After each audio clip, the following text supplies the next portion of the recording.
All happy Christmas to all. எல்லோரும் Christmas வைப்பில் ஜாலியாக இருப்பீங்க. ஒரு பெர்ஃபெக்ட் ஒரிஜினல் பேக்கரி ஸ்டைலில் ப்ளம் கேக் வீட்டில் எப்படி செய்யலாம்னு இந்த வீடியோவில் பார்க்கலாம் வாங்க. எனக்கு தெரிஞ்ச ஒரு ஈஸியாக ரிச்சான கேக்னால் ப்ளம் கேக் தான். வர எல்லா கேக்குக்கும் க்ரீம் இருந்தால் தான் நல்லாயிருக்கும். ஆனால் ப்ளம் கேக் அப்படி இல்லை, க்ரீம் இல்லாமலே ஒரு ரிச் ஃப்ளேவரில் இருக்கும். ஆல்வேஸ் அல்டிமேட் தான். ப்ளம் கேக் ஆல்கஹால் இன்ஃப்யூஸ் பண்ணி இந்த வீடியோவில் செஞ்சு காட்ட போகிறேன். ஃபஸ்ட்டு நம்ம ட்ரை ஃப்ரூட்ஸ் சோக் பண்ணணும். நமக்கு என்னெல்லாம் ட்ரை ஃப்ரூட்ஸ் கிடைக்குதோ அது எல்லாமே சேர்த்துக்கலாம். நான் dry grapes, dates, black dry grapes, பாதாம், முந்திரி, பிஸ்தா, டூட்டி ஃப்ரூட்டி இதெல்லாம் சேர்த்து மிக்ஸ் பண்ணி வச்சுட்டேன். எனக்கு இது மட்டும்தான் கிடச்சி. ட்ரைடு ப்ளம்ஸு, சரி இது கூட நீங்கள் சேர்த்துக்கலாம் உங்களுக்கு கிடச்சின்னா. இதெல்லாம் நல்லா மிக்ஸ் பண்ணி ஒரு பாட்டிலில் சேர்த்துடலாம். பாட்டில் தண்ணி இல்லாமல் நல்லா காய்ஞ்சி இருக்கணும், அந்த மாதிரி பார்த்துக்கோங்க. இது கூட நம்ம ரம் சேர்த்துக்கலாம். பாட்டில் பாதி அளவுக்கு ஊற்றி நல்லா குலுக்கி வைக்கலாம். ஆல்கஹால் ஃப்ளேவர் எனக்கு கம்மியாக போதும், உங்களுக்கு ஹெவியாக வேணும்னா 3/4 பாட்டிலுக்கு சேர்த்துக்கோங்க. குறைஞ்சது 3 நாளாவது ட்ரை ஃப்ரூட்ஸ் ஊறணும். டெய்லி குலுக்கி வைக்கணும், அப்போ தான் ஆல்கஹால் எல்லா பக்கமும் ஸ்ப்ரெட் ஆகும். இனி கேக் பண்ண ஆரம்பிக்கலாம். ஃபஸ்ட்டு ஸ்டெப்பாக ஒரு கேரமல் சிரப் செய்யணும். அது ரொம்ப முக்கியம். கேக்குக்கு ரொம்ப கலரும் நல்ல ஃப்ளேவரும் கொடுக்கும். 1/4 கப் சர்க்கரையை ஒரு பாத்திரத்தில் சூடு பண்ணணும். சிம்மில் இருக்க மாதிரி பார்த்துக்கோங்க. அப்போ அது மெல்ட் ஆகும். கொஞ்சம் நேரத்தில் கலர் சேஞ்சும் ஆகும், ப்ரௌன் கலரில் ஆகும். இன்னும் கொஞ்சம் கலர் நல்ல திக்கான ஒரு ப்ரௌன் கலர் சேஞ்ச் ஆகணும். அது வரைக்கும் சிம்லேயே வச்சு நம்ம கிளறி விட்டுட்டே இருக்கலாம். இப்போ கலர் சேஞ்ச் ஆன உடனே நம்ம ஸ்டவ் ஆஃப் பண்ணிவிட்டு ஒரு 1/4 கப் கொதிக்கிற தண்ணி சேர்த்து மிக்ஸ் பண்ணணும். இதுதான் கேரமல் சிரப்.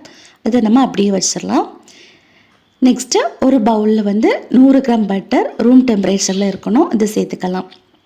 இது கூட ப்ரௌன் சுகர் 1/2 கப் சேர்த்து நல்லா மிக்ஸ் ஆகிற வரைக்கும் பீட் பண்ணிக்கலாம். ப்ரௌன் சுகர் நீங்கள் பவுட்ரு பண்ணி சேர்த்துக்கோங்க. நான் வீடியோ எடுக்கிற அவசரத்தில் பவுட்ரு பண்ண மறந்துட்டேன். பிறகு எனக்கு கரைகிறதுக்கு ரொம்ப டைம் ஆயிடுச்சு. ஸோ நீங்கள் ஒரு மிக்சியில் போட்டு ஒரு சுற்றி நீங்கள் சேர்த்துக்கோங்க.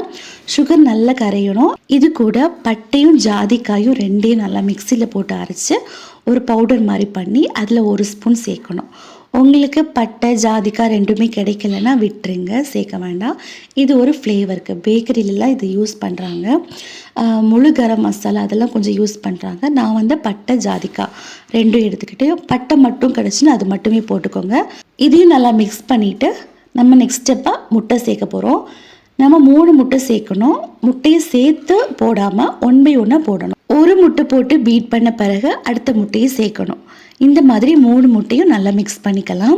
ரொம்ப ஸ்லோவாக மிக்ஸ் பண்ணுங்கள், ஓவர் மிக்ஸ் ஆக வேண்டாம். முட்டையை பீட் பண்ண பிறகு ட்ரை இன்க்ரீடியன்ட் சேர்க்கணும்.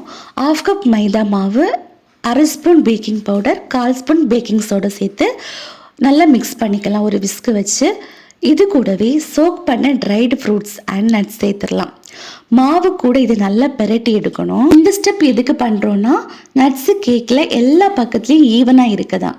இந்த மாதிரி பண்ணலைன்னா ட்ரை ஃப்ரூட்ஸ் அடியிலேயே போயிடும். ஸோ அதுக்காக தான் இந்த ஸ்டெப் பண்ணுறோம். நெக்ஸ்ட் ஸ்டெப்பாக இதில் 2 ஸ்பூன் ஃப்ரூட் மிக்சட் ஜாம் சேர்க்கணும். நார்மலாக கடையில் கிடைக்கிற கிசன் ஜாம் போதும். அண்ட் இன்னும் ஃப்ளேவருக்கு பைனாப்பிள் எசன்ஸ் ஒரு 1/2 ஸ்பூன் சேர்த்துக்கலாம். இது ஆப்ஷனல் தான். நம்ம ஃப்ரூட்ஸ் மிக்சட் ஜாமும் பைனாப்பிள் ஜாமும் ஸ்கிப் பண்ணிக்கலாம். பேக்கரியில் இன்னும் நிறைய எசன்ஸ் போடுவாங்க, அதெல்லாம் நமக்கு இங்கே அவைலபிள் இல்லை. ஸோ நமக்கு கிடைக்கிறத போட்டுக்கலாம், நல்லா டேஸ்ட்டாக இருக்கும். கடைசியாக 1/4 கப் அளவு சுகர் கேரமல் சிரப் எடுத்து வச்சுருந்தோம்ல, அதை சேர்த்துக்கலாம். இது ரொம்ப முக்கியம், கேக்குக்கு நல்ல கலர் அண்ட் ஃப்ளேவர் கொடுக்கும். அவ்வளோதான். இதை நல்லா மிக்ஸ் பண்ணி வச்சிடலாம். நான் ஒரு 6 இன்ச் டின்னில் ஆயில் அப்ளை பண்ணிவிட்டு பட்டர் ஷீட் போட்டிருக்கேன். இனி பேட்டரை ஊற்றிடலாம்.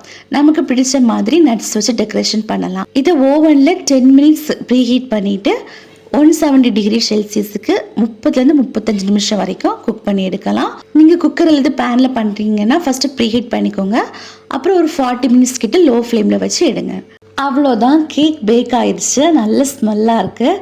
கத்தி வச்சு டின்லேருந்து எடுத்து விட்டுட்டு அப்படியே கவுத்து எடுத்துடலாம். நல்ல சாஃப்டாக இருக்குது.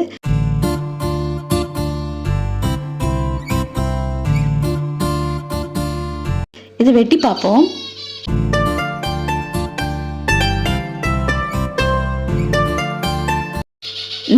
நல்லா நீட்டாக அழகாக வந்திருக்கு. என்னதான் கடையில் வாங்கினாலும் நம்ம கையால் செஞ்சு சாப்பிட்ற சந்தோஷம் எப்பவுமே வராது. நல்ல சாஃப்டாக பஞ்சு மாதிரி கடையில் கிடைக்கிறத விட இன்னும் ரிச்சாக எம்மியாக இருக்குது. ட்ரை ஃப்ரூட்ஸ் ஒவ்வொரு பைட்டுக்கும் வந்துச்சு.